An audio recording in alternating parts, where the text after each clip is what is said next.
बहुत बुरी खबर है मेहरानी। मकरूसी शक्ल वाली ब्लैक विच के सामने खड़े उस काले साए में से आवाज़ आई।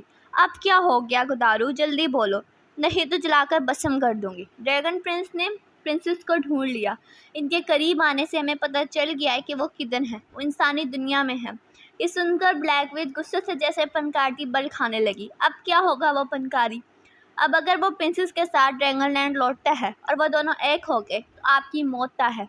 साए में से आवाज़ आई, मार डालो प्रिंसेस को, मार डालो। वो चलाई। अब ये नामुमकिन ही है क्योंकि ड्रैगन प्रिंस साए की तरह इसकी हिफाजत कर रहा है। क्यों कर रहा है हिफाजत?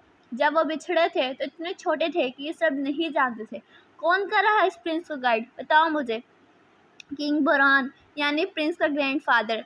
100 साल की हुकूमत के बाद इसमें इतनी पावर्स थी कि मरने के बाद भी इसका साया ब्लैक मिरर्स में इसका ख़ानदान देख और सुन पाता है। ओह, अब ये किंग बोरान कहाँ से आ गया? कोई हल, कोई तरीका निकालो। प्रिंसेस को मरना होगा हर हाल में, हर कीमत में, वरना जलाकर तुम सबकी ये भड्डी शक्लें और बिगाड़ दूंगी। एक रास्ता है। ब्लैक साए में से खबासत भरी आवाज़ आई। उसने हाथ लहराया और काले साए में मारिया की शबह उभरी। ये औरत प्रिंसेस को प्रिंस से दूर कर सकती है। फिर हम आसानी से इसका काम तमाम कर सकते हैं। ये औरत प्रिंसेस को खुद से दूर नहीं करने देना चाहती। हम ऐसा जाल बिछाएंगे कि बड़ी आसानी से प्रिंसेस को प्रिंस से दूर कर सकते हैं। हा हा हा हा। ये की ना काम की बात। और अब मुझे प्रिंसेस का काम तमाम करके फिर ही अपनी मनुष्य शक्ल दिखाना, नहीं तो भस्म कर दूंगी। जाओ अब। वो काला साया एक इंतहाई खूबसूरत नौजवान की शक्ल धारता जमीन पर उतरता था। वो कॉलेज के लिए निकली थी।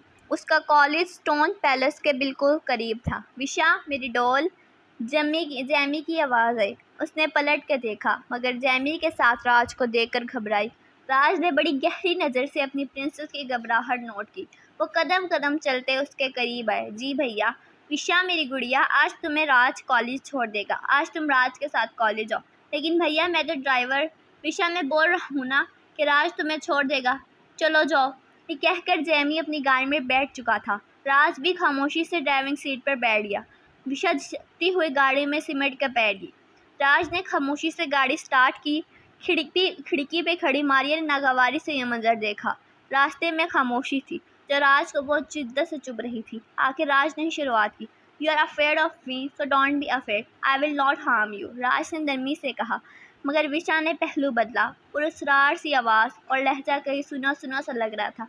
कहाँ दिमाग पर बहुत जोर दिया मगर याद न आया। उलझी। नहीं, ऐसी तो कोई बात नहीं। वो धीमे से लहजे में उनमें I don't know why I have been loving you since I saw you, will you marry me? Vijaya झंझलाई।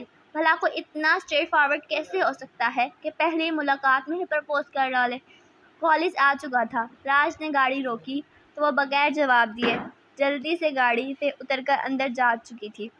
राज ने ठंडी आ भरी। वो जितना सोच रहा था बाकी ये सब इतना आसान हरगिज़ नहीं था। वो तो जल्द अज जल्द उसके करीब आना चाहता था, बहुत करीब। राह ही नहीं पा रहा था उसके बगैर।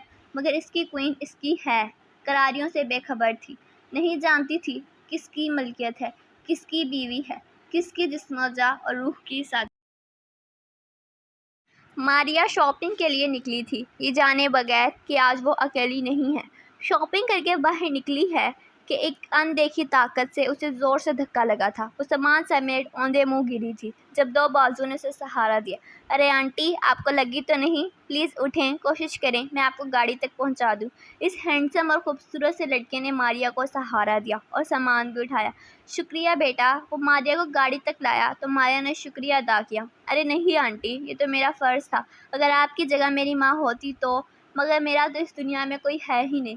इसकी आंखों में नमी आई। मारिया को इस नौजवान से हमदर्दी हुई। अब मुसीबत तो ये थी कि ड्राइवर को भी साथ नहीं लाई थी और चोटें भी अच्छी खासी लग चुकी थी। आंटी, अगर आप बुरा ना माने तो क्या मैं आपको घर छोड़ दूं? क्यों नहीं बेटा। और अब तक मैं ये सोच रही थी किससे हेल्प लूं। अपने बेटे को बताती तो वो बेहद परेशान हो जाता। तुम्हारा नाम क्या है? मेरा नाम साहिर है आंटी, वो कहता मारिया को फ्रंट सीट पे बिठाकर खुद ड्राइवर की सीट संभाल चुका था। गाड़ी स्टार्ट हुई। तुम बोल रहे थे ना कि इस दुनिया पर कोई नहीं, कहाँ गए सब? बस आंटी, क्या बताऊँ, छोटा सा खानदान था, सब किसी न किसी वजह से आगे पीछे गुजर गए, पीछे छोड़ गए मुझे तनहा करोड़ों की जायदाद के साथ। भला जायदाद का मैं चार्ट डालूं जब कोई फैमिली ही ना पास हो। मैं तो सोचता हूँ जिस लड़की से शादी करूँगा घर जमाई बन जाऊँगा, कम से कम एक प्यारी सी फैमिली तो मिल जाएगी मुझे। वो अफ़सोस से अपनी दास्तान सुना रहा था। उसकी आखिरी बात पर मारिया बेतहाशा चौंकी, मगर खामोश थी। पर वह बहुत बातूनी लगता था। बस मैंने तो यही फ़ैसला किया है, खुद ही रुखसत होकर ससुराल चला जाऊँगा। क्यों आंटी, ठीक कहा ना मैंने? मारिया मुस्कुराई। खराफाती दिमाग में तेज़ी से खिचड़ी पकी। साथ बैठा शख्स अंदर से एक तमस्कराना सी हंसी हंसा। पागल बुढ़िया, कितना आसान होता है खुदगर्ज लोगों को बेवकूफ़ बनाना। जब अपनी कीमती चीज़ को जैसे सबसे बचाना चाहती हो मेरे पास लेकर आओगी तो उसके टुकड़े टुकड़े करने में मुझे बहुत मज़ा आएगा। वाइट स्टोन पैलेस आ चुका था। जैमी, विशा और रॉज कॉलेज गए हुए थे। मारिया ने इसरार करके इसे दोबारा पैलेस आने की जल्दी ही दावत दी। मारिया की तो मुराद बर आई थी, क्यों ना खुश होती। साहिर ने दोबारा जल्द आने का वादा करके वहाँ से निकलने की थी, क्योंकि अगर ड्रैगन प्रिंस उसे देख लेता तो पहली फुर्सत में इसकी दर्दनाक मौत तय थी। सोचती ये सब बहुत मोहतात और खुफिया तरीके से करना। विशा अपने रूम में बेड पर बुक्स बिखेरे बैठी थी। ढीली सी ग्रीन टी शर्ट और ट्राउजर में मगन सी थी। बालों को ऊंचा सा चौड़ा बना रखा था। शरारती लटे गर्दन और चेहरे पर बिखरी हुई थी। जब फिर बंद कमरे में हवा का झोंका सा महसूस हुआ। 3-4 दिनों से महसूस होता था जैसे इसके अलावा भी कमरे में कोई मौजूद है। अब बाहर कोई अटैक नहीं हुआ था, मगर अपने रूम में उसे बहुत डर लगने लगा था। अब भी हूँ जैसे किसी की गहरी परतशिश निगाहों के हिसार में हूँ। क्या मुसीबत है वो झंझाई। पढ़ाई पर कॉन्सेंट्रेट नहीं कर पा रही थी। राज उसके बेहद करीब बैठा उसे आंखों के रास्ते दिल में उतार रहा था। विशा अचानक उठी। कल तो उसकी बेस्ट फ्रेंड नेहा की बर्थडे पार्टी में जाना था उसे अपनी पार्टी को मुनफरद बनाने के लिए अजीब बच्चों वाला थीम सोचा था। सब फ्रेंड्स को बारबी स्टाइल फ्रॉक पहननी थी। अलमारी खोली, वाइट कलर की फ्रॉक निकाली और सोफे पर फैलाई। अब अलमारी में गैसी मैचिंग ज्वेलरी सेलेक्ट कर रही थी जब मैंने अपने पीछे फिर सांसों की जीरो बम सुनाई दी। वो हड़बड़ाकर पलटी। राज बेहद करीब खड़ा उसकी खौफ से सहमी आंखें देख रहा था, मगर पीछे हटा। विशा ने अलमारी जल्दी से बंद की, बेड तक आए और कंफर्टर सर तक तान कर दबक गई। राज गहरा से मुस्कुराया, मगर आज वो उसके करीब जाए बगैर नहीं लौटने वाला था। विशा गहरी नींद में थी जब राज उसके बहुत करीब गया। माथे पर सुलगते रब रखे, टैटू चमके और रोशनी पूरे कमरे में बिखरी। वो बुरी तरह कसमाई। राज पूरी तरह उस पर काबिज था। विशा को सीने पर पहाड़ जितना बोझ महसूस हुआ। उसने नींद में करवट बदलने की कोशिश की, मगर हिल भी नहीं पाई। राज ने शफाफ बंद खुमार आलूद आंखों पर लब रखे। बहुत जल्द उसकी आंखें खुल गई थी। राज मुस्कुराता फौरन उठा। एक दिल खराश चीख मारती विशा उठकर बैठी थी। वो फौरन कमरे से भागी। मालिया के कमरे में ही सांस लिया था। अजय और मारिया उसकी चीख सुनकर उठ बैठे थे। क्या हुआ विशा मेरी गुड़िया? इसकी मतवश हालत देखकर दोनों घबराए। वो मामा, मेरे रूम में कोई है, मुझे नहीं सोना अपने रूम में, मुझे आपके पास सोना है, वो सिसकी। मारिया ने उसे आगोश में भरा। अजय उसे बेचारते दूसरे रूम में जा चुके थे। बहुत जल्द वो गहरी नींद में चली। वो काला साया ब्राउन स्टोन पैलेस के बाहर खड़ा प्रिंस के अंदर गैर मौजूदगी का यकीन कर लेना चाहता था। जब यकीन हो गया तो फ़ोन मिलाया, जो कि रिसीव किया गया। सलाम आंटी, मैं साहिर बात कर रहा हूँ, बाहर हूँ, अंदर आ सकता हूँ? आपने इनवाइट किया था। क्यों नहीं बेटा, अंदर आओ। और फ़ोन रखता मकरू सी मुस्कान लिए अंदर की जारी बढ़ा। क्या हाल है आंटी? लाउंज में दाखिल होकर मकरू हंसी खुशगवार मुस्कुराहट में बदल गई। मैं बिल्कुल ठीक हूँ बेटा, तुमसे ज़रूरी बात करनी है, आओ मेरे करीब बैठो। साहिर मालिया करीब बैठ गया, मगर बेचैनी सी थी। बार बार पहलू बदल रहा था। राज ने विशा के मुहाफिज हटा दिए थे, मगर कुछ तो था, उसकी पावर्स का करिश्मा था जो वो सुकून से बैठ नहीं पा रहा था। बेटा तुम मुझे बहुत अच्छे लगे, इसलिए बात कर रही। मेरी बेटी है, मैं उससे बहुत मोहब्बत करती हूँ, फिर उसे खुद से अलग नहीं कर सकती, किसी सूरत नहीं। तुम मेरी बेटी से शादी कर लो तो तुम्हें एक फैमिली मिल जाएगी और मुझे मेरी बेटी से दूर भी नहीं होना पड़ेगा।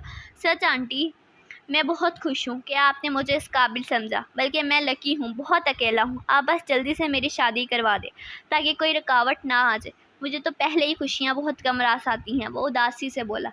वो मारिया के हाथ अकीदत से थामे हुआ था। मारिया भी बहुत खुश थी। तो ठीक है, मैं अजहर और जैमी से बात करती हूँ। आंटी आप बुरा ना माने तो इजाज़त चाहिए थी। क्या बात? क्या बेटा, मैं आपकी बेटी से मिलना चाहता हूँ, अकेले में, अगर आप इजाज़त दें, ताकि हम में अंडरस्टैंडिंग हो जाए। क्या मैं उसे बाहर ले जा सकता हूँ? बस इतनी देर काफ़ी हो गई। बढ़िया। प्रिंसेस को अपने रास्ते से हटाने के लिए और अपनी मलका खुश करने के लिए। क्यों नहीं बेटा, ज़रूर। आज वो अपनी फ्रेंड की बर्थडे पार्टी में जाएगी, मैं उसे तुमसे मिलवा दूँगी। वहाँ से तुम विशा को बाहर ले जाना। ओके आंटी, मैं चलता हूँ। आप जहाँ उसे बर्थडे पार्टी में लेकर जाएंगी मुझे बता दीजिएगा, मैं हाजिर हो जाऊंगा। ठीक है। मारिया ने उसका कंधा थपथपाया। जाने क्यों मगर रात से उसे चिढ़ हो चुकी। विशा कॉलेज से अपने रूम में वापस आई थी पार्टी के लिए जल्दी से तैयार होने, मगर अपने बेड पर फैली वाइट की जगह ब्लू बार्बी फ्रॉक को देखती हैरान हुई, मगर ये सोच करके कि मारिया ने चेंज की होगी चुपचाप तैयार होने लगी। तैयार होकर नीचे आई तो मारिया ने अपनी गुड़िया की नज़र उतारी। आज तो किसी और की बेकरार नज़र भी उस पर जमी हुई थी। वो पार्टी में पहुंची, उन्हीं का इंतज़ार था। नहाने पर तपाक इस्तकबाल किया, केक काटा। सब फ्रेंड्स से बार्बी स्टाइल फ्रॉक्स पहनी हुई थी, मगर विशा तो जैसे किसी वंडरलैंड की प्रिंसेस लग रही थी। वह अकेले कोने में खड़ी थी जब अपने बिल्कुल पीछे भारी बोझल आवाज़ की सरगोशी सुनाई दी। My princess come to me too close. वो हड़बड़ा कर पीछे मुड़ी, मगर कोई नहीं था। उससे घबराहट हुई। इधर साहिर पार्टी में विशा को लेने के लिए आया, मगर दरवाजे पर ही टटक गया। ड्रैगन प्रिंस की अंदर मौजूदगी का एहसास हो गया। उसे अपना प्लान फेल होता महसूस हुआ, मगर उसी वक्त मारिया विशा के लिए बाहर आई तो उसके अलावा पर मकरू और पुरस्कार सी मुस्कुराहट ने अहाता किया। वो उनके करीब आई। सलाम आंटी, कैसी हैं आप? और यकीनन विशा है। विशा को हैरत हुई। एक अजनबी इसकी माँ को कैसे जानता है? उसे भी। वालेकुम अस्सलाम बेटे, ये मेरी बेटी ही है विशा, ये साहिर है, तुम्हारे होने वाला फियांसी। मैंने ये रिश्ता तय कर दिया है और अब तुम्हें इसके साथ जाना है। विशा पर हैरतों के पहाड़ टूट पड़े। ये क्या रहा है इसके साथ? प्लीज़ आंटी ज़रा जल्दी करें, मुझे एक ज़रूरी बिजनेस मीटिंग के लिए जाना है। उसे कुछ ज़्यादा ही जल्दी थी। मगर मामा, विशा ने कुछ कहना चाहा। वो पहले कुछ सोचती समझती, इससे पहले ही मारिया ने उसे बाजू से थाम कर गाड़ी में बिठा दिया। साहिर फातिहाना सी मुस्कुराहट के साथ गाड़ी में बैठा। आखिरकार इतने सालों की मेहनत रंग लाने वाली थी। जिस लम्हे मारिया विशा को लिए पार्टी से बाहर निकली थी, इसी लम्हे जैमी का फ़ोन आया था, जो कि उसने बिल्डिंग की बैक साइड पर जाकर अटेंड करना ज़रूरी समझा। हाँ राज, आज विशा अपनी फ्रेंड की बर्थडे पार्टी में गई है। एड्रेस सेंड कर रहा हूँ, प्लीज़ उसे रिसीव कर लेना। ओके। वो मुस्कुरा है, मगर अगले पर मुस्कुराहट गायब हुई थी जब एक गायबाना आवाज़ सुनाई दी। माय लॉर्ड, इस पागल औरत ने प्रिंसेस को ब्लैक विच के खास जलावे के साथ दे दिया है। प्रिंसेस की जान खतरे में है। राज शोला बना वहाँ से दाखिली दरवाजे की तरफ आया। जैमी को कॉल मिलाई, जो कि उसने रिसीव की। हाँ जैमी, तुम्हारी मदर ने विशा को एक अजनबी के साथ भेज दिया है और मेरी इन्फॉर्मेशन के मुताबिक उस पर अटैक होने वाला है। विशा की जान खतरे में है। व्हाट? जैमी ढारा। उफ, ये मॉम भी ना। डोंट वरी, मैं उसे सही सलामत ले आऊँगा तुम्हारे पास। उसी के पीछे जा रहा हूँ। ये कहकर आज हवा में तहलील हुआ। साहिर गाड़ी लेकर निकला था, मगर उसने अभी तक विशा से कोई बात नहीं की थी। बस बार बार उसकी जानिब देखे जा रहा था। वो काला साया प्रिंसेस पर आशिक हो चुका था। उसकी एक झलक देखते ही अब सोच रहा था उसे कैसे मारे। अगर प्रिंसेस को ना मारे, बस ले जाकर कहीं छुपा ले, ड्रैगन प्रिंस से तो हमेशा के लिए दूर कर दे। तो विशा को पहली बार अपनी मामा पे गुस्सा आ रहा था, जिसने उसे एक बिल्कुल अजनबी के साथ रवाना कर दिया था। तभी साहिर के दुनियावी प्लान के मुताबिक उसकी गाड़ी पर जोरदार फायरिंग हुई थी। विशा नीचे झुकी। बस साहिर को प्रिंसेस को दबोच उन गोलियों के सामने करना था। दुनियावी गोलियां तो प्रिंसेस का कुछ नहीं बिगाड़ सकती थी, मगर इनमें वो हमला आवर भी शामिल थे जो ब्लैक विच ने जहर भेजे हथियारों से लेस भेजे थे। बड़ी मुश्किल से उसने प्रिंसेस की जानिब हाथ बढ़ाया, मगर उससे पहले ही फ़ज़ा एक ड्रैगन की धार से गूंजी थी। वो ड्रैगन नजर नहीं आ रहा था, मगर उड़ते ड्रैगन के साए ने ज़मीन पर हद नज़र साया फैलाया हुआ था। प्रिंसेस हाथ कानों पर रखे, आंखें बंद किए दबकी बैठी थी। जब साहिर और तमाम काली ताकतों ने वहां से भागने में ही अपनी आयत समझी, नहीं तो दर्दनाक मौत इनका मुकद्दर होती। अब सिर्फ दुनियावी गुंडे थे जो फायरिंग छोड़ कुत्तों की तरह इस आसमान से उतरी परी की जानिब लपके थे, मगर जानती नहीं थे किस आग के बगोले से उलझ रहे हैं। राज इंसानी शक्ल में अब उनकी हड्डियां तोड़ रहा था। अब गमो गुस्सा कहीं ना कहीं तो निकालना ही था। प्लीज़ स्टॉप इट, रुक जाएं, क्या कर रहे हैं? मर जाएंगे वो। इनकी दर्दनाक हालत देखकर विशा चलाई। गाड़ी में बैठो। वो पूरे सरार सा घर आया। विशा की रीढ़ की हड्डी में सनसनाहट हुई, मगर डर से मस ना रही, बहुत ज़्यादा सहम गई थी। राज ने उसे बाजू से घसीट कर गाड़ी में धकेला और खुद ड्राइविंग सीट पर बैठा। गाड़ी जन से भगाई। ये सोच ही शोले उगलने काफ़ी थे कि अभी अगर उसकी क्वीन को कुछ हो जाता तो। गाड़ी ब्राउनस्टोन पैलेस के ड्राइववे पर रुकी तो भाग कर बाहर निकली। फ़ौरन से पहले अपने कमरे में भागी। जैमी को बाद में तफसील बताएगा, पहले इस पागल औरत से तो निपटा जाए।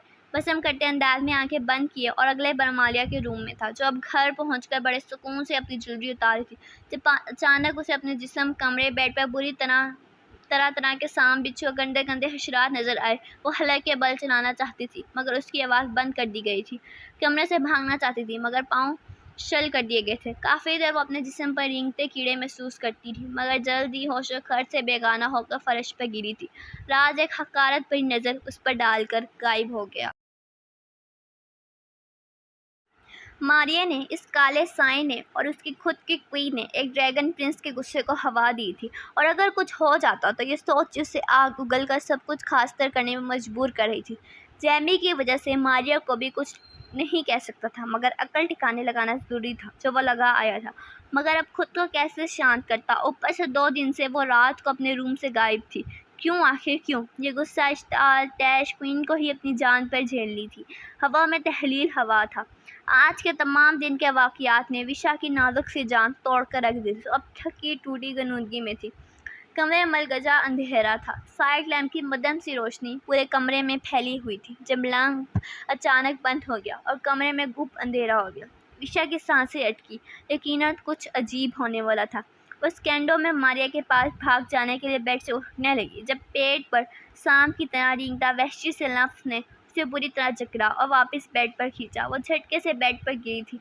चीखने को मुंह खोला जब मुंह पर किसी हाथ का दबाव महसूस हुआ। हाथ पैर चलाने की कोशिश की मगर खुद पर काबिज होते एक भारी वजूद ने खौफ से उसके रोंगटे खड़े कर दिए। गुप अंधेरे में चौड़े कसरते सीने पर ड्रैगन का टैटू चमकता दिखाई दिया जैसे जिस्म से जान निकली थी। नाजुक हाथों से उसे खुद पर से हटाने की कोशिश की जो नाकाम बना दी गई।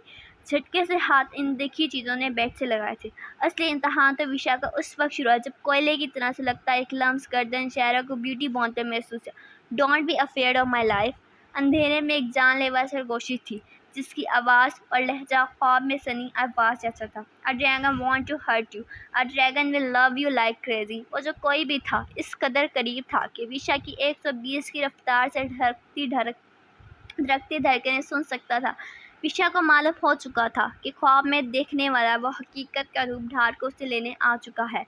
विशा ने घुटी घुटी आवाज़ में उससे कहा, leave me, stay away from me, I am not going anywhere with you. Raj के माथे पर, he'll go to you at calls, my soul, you are my queen, so go with me। ये कहकर राज ने उसके लबों को अपने सुलगते लम्हों की गिफ्ट में ले लिया था।